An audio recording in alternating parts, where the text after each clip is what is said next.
આપણે જાણ હતા બાબા એટલે હવારમાં 9 વાગ્યા પહોંચી ગયા રાજકોટ ના એરપોર્ટે. જિંદગીમાં પહેલી વાર ફ્લાઇટ આપણી રાહ નહોતી જોતી. गजब बेइज्जती है. દિલ્હી ફ્લાઇટ આપણને જોઈને વહી ગઈ.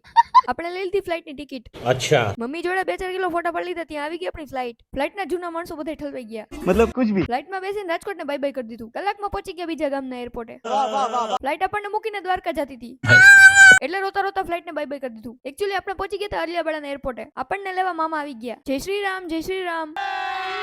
ઓળખતો હોય કે ન ઓળખતો હોય, હાય હેલો કરવું ઇઝ કમ્પલસરી. कितने शानदार विचार रखते हैं. વેલકમ ટુ મામાના ગામ. 10 મિનિટમાં પહોંચી ગયા મામાના ઘરે. ઓ અમીરાત તો આપણે જ હતી. पहले गरीब थे फिर अमीर हो गए. 4-5 કલાક પછી 250 ગ્રામ ની અંદર કરીને એક સેલ્ફી પાડી લીધી. પણ સુરત દાદાને આપણા ઉપર બહુ પ્રેમ આવતો હતો. એટલે આપણે ખતરો કે ખિલાડી બની જીરા મસાલા પી લીધી. એકચ્યુઅલી ડોગેશ ભાઈને લાગી હતી તરસ.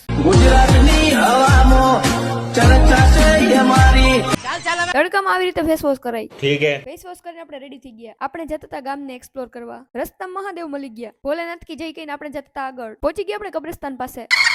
પણ એનું એફિલ ટાવર જોઈને ફોટા પાડવાની ઈચ્છા થઈ ગઈ. જિંદગીનો રાઈટ રસ્તો ચૂઝ કરીને આપણે જતા હતા આગળ. ગામડાના આવા નજારા જોઈને આપણને આવતી હતી બહુ મજા. આટો મારીને આપણે પહોંચી ગયા પાછા બજારમાં. એકચ્યુઅલી આપણે અલિયાબાડાની પાણીપુરી ટેસ્ટ કરવાના હતા. આપણે સ્નેપ લઈ લે એની આ લોકો રાહ જોતા હતા. આપણી પાણીપુરી ખતમ થઈ જાય પેલા આપણે ખાઈ લઈ. ત્યાં સુધી તમે લોકો ફોલો કરી લ્યો.